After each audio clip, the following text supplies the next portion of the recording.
कृपातमहं वन्दे परमानन्द माधवम्। नमो नमः।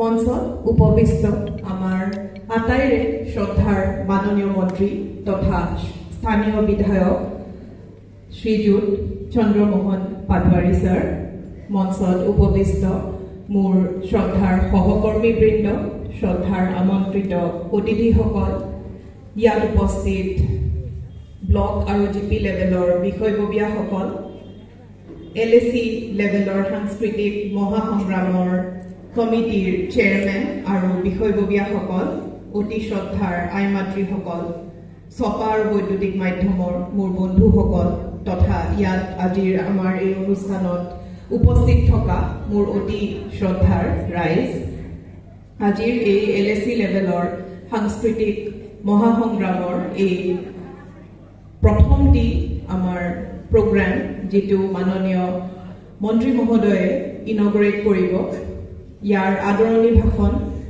দিবলৈ পাই মই নথৈ আনন্দিত হৈছোঁ, নিজকে গৌৰৱান্বিত মানিছোঁ আৰু মই জয় জয়তে ধন্যবাদ জ্ঞাপন কৰিব বিচাৰিছোঁ মাননীয় মুখ্যমন্ত্ৰী মহোদয়ক, যে তেখেতে প্ৰথমবাৰৰ বাবে আমাৰ যেতিয়া 2023-24 বাজেট ভাষণ দিছিলে, তেখেতে এই সাংস্কৃতিক মহাসংগ্ৰামৰ কথাটো তেখেতে কৈছিলে। মই নিজেও সংগীতৰ বিশাৰদ আৰু যেতিয়া মই বিশাৰদ কৰিছিলোঁ তেতিয়া মই দেখিছিলোঁ যে মোৰ লগত বহুত টেলেণ্টেড তেতিয়া ছাত্ৰ ছাত্ৰী আছিলে, যে তেওঁলোকে কৰিছিলে, তেওঁলোকে শিকিছিলে, গান গাইছিলে আৰু বহুত ধুনীয়া গান গাইছিলে, কিন্তু সেই সুযোগটো সেই সময়ত আমাৰ প্ৰজন্মই হয়তো পোৱা নাছিলে, যে এটা মঞ্চ এখন তেওঁলোকে পাব য'ত নেকি তেওঁলোকে নিজৰ টেলেণ্টটো দেখাব পাৰিব, নিজৰ প্ৰতিভাটো দেখাব পাৰিব। তাৰপিছত লাহে লাহে টিভিত বিভিন্ন ধৰণৰ টেলেণ্ট শ্ব'জ আৰম্ভ হ'ল, ইণ্ডিয়াজ গট টেলেণ্ট, এনেধৰণৰ বহুবোৰ টেলেণ্ট শ্ব' আৰম্ভ হ'ল আৰু তৎসত্ত্বেও আমাৰ অসমৰ যিহেতু পিছপৰা, আমি এটা নেশ্যনেল লেভেলত হয়তো 2-এগৰাকীৰ বাহিৰে এটা নেশ্যনেল লেভেলত আমি যাব পৰা নাছিলোঁ।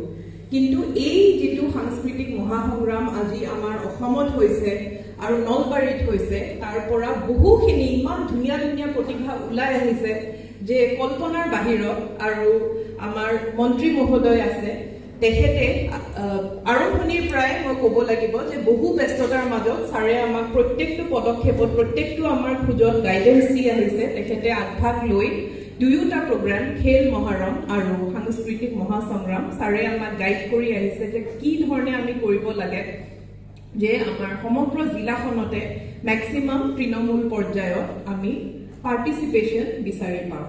দুটা মই তথ্য শ্বেয়াৰ কৰিব বিচাৰিছোঁ, মই নিজেও গম পোৱা নাছিলোঁ।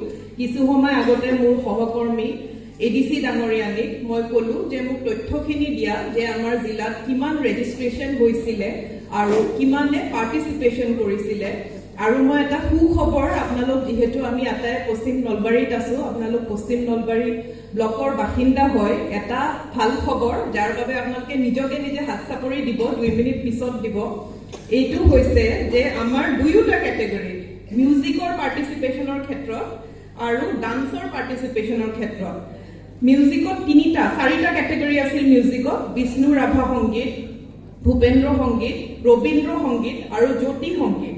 আৰু সমগ্ৰ জিলাখনৰ পাৰ্টিচিপেশ্যন আছিলে 6405। আৰু তাৰে ভিতৰত 1 নম্বৰত কোনটো ব্লক আছে ক'ব পাৰিব নেকি? পশ্চিম নলবাৰী ব্লক 1 নম্বৰত আছে, 1250 আপোনালোকৰ পাৰ্টিচিপেশ্যন। সেই একেধৰণে ডান্সত আমাৰ 2 ধৰণৰ ডান্স আছিলে, গ্ৰুপ এক্টিভিটি আছিলে, বিহু ডান্স আৰু এথনিক ডান্স। আৰু সমগ্ৰ জিলাখনৰ পাৰ্টিচিপেশ্যন আছিলে 3861। আৰু তাৰে ভিতৰত মেক্সিমাম পাৰ্টিচিপেশ্যন আমাৰ নলবাৰীৰ আটাইকেইটা ব্লক আৰু নলবাৰী আৰু টিহু মিউনিচিপালিটি মিলাই যদি আমি চাওঁ যে কোনটো ব্লকত মেক্সিমাম আমাৰ পাৰ্টিচিপেণ্টছ আছিলে, সেইটো আকৌ এবাৰ পশ্চিম নলবাৰী ব্লক আছিলে, 705 গৰাকী পাৰ্টিচিপেণ্ট। তো এনে মানে এই এটা কনটেক্সটত এই যিখন আমাৰ আজিৰ প্ৰথম সভা আয়োজন হৈছে, যিটো মাননীয় মন্ত্ৰী মহোদয়ে ইনগ্ৰেট কৰিব, বিশেষ এটা গুৰুত্ব মই ভাবো যে এই আমাৰ প্ৰগ্ৰামটোৰ আছে আৰু এইখিনিয়ে কৈ আপোনাৰ আটাইলৈ মোৰ আন্তৰিক শুভেচ্ছা আন্তৰিক শুভকামনা আৰু আন্তৰিক স্বাগতম জ্ঞাপন কৰি মই মোৰ বক্তব্য ইমানতে সামৰিছো ধন্যবাদ